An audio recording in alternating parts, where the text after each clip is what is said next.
Cleveland, Ohio, 1935. America was already suffering. The Great Depression had destroyed millions of lives across the country. Factories closed, families starved, and deep beneath the industrial streets of Cleveland, an entire hidden world had begun to grow. A world of drifters, homeless camps, railroad vagabonds, people nobody would miss if they disappeared. And somewhere inside that darkness, someone began hunting them. The first body appeared near Lake Erie, at least, what was left of it. A woman's torso washed onto the shoreline just east of Cleveland.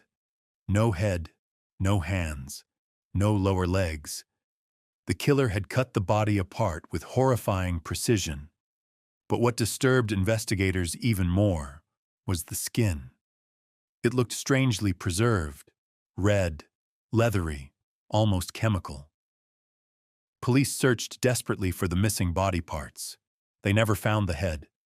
The woman became known only as the Lady of the Lake. No name, no identity, no killer. And at the time, nobody realized this was only the beginning. 1 year later, the killings escalated. September 1935. 2 teenage boys were exploring an area known as Kingsbury Run, a filthy industrial wasteland running through the heart of Cleveland. The place was infamous. Homeless camps lined the railroad tracks. Bars and brothels operated nearby. The air smelled of smoke, mud, sewage, and death. It was the perfect place for a killer to hide. Then the boys saw something lying near the bottom of a hill. A naked male corpse. Headless. The body had been completely drained of blood.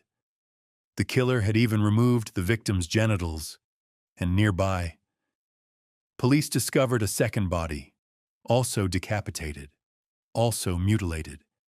Standing inside the muddy wasteland of Kingsbury Run, investigators realized something horrifying. Cleveland had a serial killer.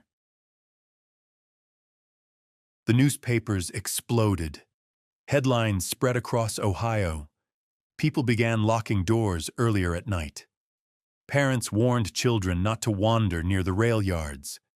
And the killer quickly became known as the Mad Butcher of Kingsbury Run.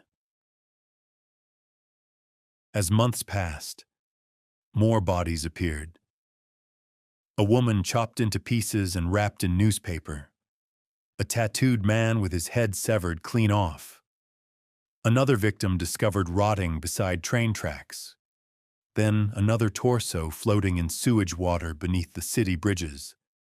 Again and again, the bodies kept coming. Most victims shared terrifying similarities. They were decapitated, dismembered, often drained of blood. And according to coroners, some may have still been alive during the mutilation. The city descended into fear. Nobody understood how the killer kept disappearing. There were no fingerprints, no witnesses, no murder weapons, only bodies.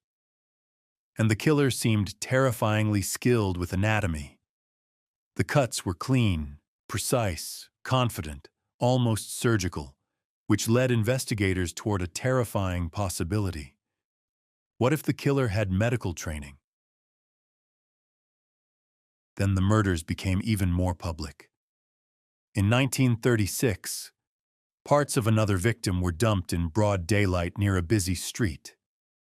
Hundreds of people gathered while police searched sewage pools for missing body parts. Some detectives later believed the killer may have stood among the crowd watching the search himself, watching the panic, watching the fear spread through Cleveland. Pressure on the police became unbearable. Newspapers mocked investigators daily. Citizens demanded answers, and eventually, the city brought in one of the most famous lawmen in America, Eliot Ness. The same Eliot Ness who helped take down Al Capone. If anyone could stop the Mad Butcher, it was supposed to be him. But this case was different, because the Mad Butcher wasn't a gangster. He was a ghost. Detectives entered the homeless camps undercover. They disguised themselves as drifters, spent nights among alcoholics, gamblers, and railroad workers searching for clues. Thousands of people were questioned. Nothing worked. Meanwhile, the killings continued. A woman's torso washed onto shore. A skull appeared beneath a bridge. One victim's heart had been ripped directly from the chest. Each discovery became more horrifying than the last. And slowly, Cleveland began losing faith in Eliot Ness. Then came one of the most controversial moments in the investigation. August 1938. After 2 more mutilated bodies were discovered within sight of his office, Eliot Ness snapped. Just after midnight, dozens of police officers raided the homeless encampments of Kingsbury Run. Men were dragged from their shacks and loaded into police vans. Then, Ness ordered the camps burned to the ground.